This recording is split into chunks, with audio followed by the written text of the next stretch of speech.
What's going on, guys? This is Danny from Slow Restoration. Of course, we're in the garage. We're messing around a little bit with project Lsxtreme. We have it up on the lift here, and some guys have been asking for kind of a full review on the headers, the Stainless Works headers, and from Current Performance wiring, and their poly mounts and how all this fits. And I definitely will do that. Trying to hold off and wait until we actually get the cab on here. Once we get the cab on, then we can see fitment of everything else, header wise, motor wise. So just trying to hold off for that reason. But so far I'm pretty happy with all of the fitment. We had to do a couple modifications, but we'll talk about that later. So today we're actually working on the mirrors. These are crystal eyes mirrors. You can get them off Amazon. They're like they're under 55 bucks shipped to your door. So they're decent quality. I wouldn't say they're extremely high quality. You could definitely bolt them on right out of the box if it was a driver quality truck. Of course, this truck's going to be a little nicer than that, so we'll definitely go over and block sand them, smooth them out a little bit. They have some casting marks and just some waves and divots in them. Like I said, not terrible. To me, they have a nice look to them. They look similar to the mirrors we have on the Lsxtreme, which was actually on there when I got it. Here's one that's assembled. So they look very similar. The only biggest difference I noticed, which actually I don't like about these, is these are flat up top.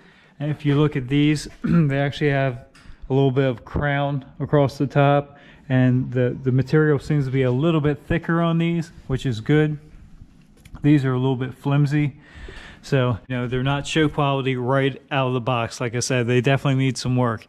One thing they need work on is, as you can see, there's a gap all along through here. This really should sit flat, snug, tight in there. So to fix that, we're going to pull these studs back out, and we're going to trim these bosses down to make that slip in there further, and close that gap. I mean, that really should sit in there probably about like that. Of course, it's crooked there, so we can't do that. But that would look much better if it was flushed in there. So we're going to take a little bit of time now before we get started on the paint and body work, and make these fit as good as we can, and then we'll less work later when we go for reassembly. So in order to do that, we're going to take our stand here, we're going to zip these studs back out, and then we'll get a couple measurements, and then just start trimming these and test fitting them on the door, just to dial them in as nice as we can. So let's get these backed out. And just like that, guys, it's very windy out again, so we lost power. We're gonna hope, you probably can't see anything, we're gonna hope, I got my drill flashlight here, we're gonna hope the power comes back on so we can finish this. If not, we'll include in probably tomorrow's video. So the power went off and did not come back on in near enough time to keep recording. So it's the next day, and we're to jump right back into it. Pretty much we're going to sand the bosses down here on this mounting plate for these mirrors and just tailor them in for these doors. Probably every door is going to be a little bit different, but we're just going to cut these down and make this sit flush on there. So let's get to it. All right, I just kind of took my time and cut each one of these stands down a little bit. They're all actually different heights.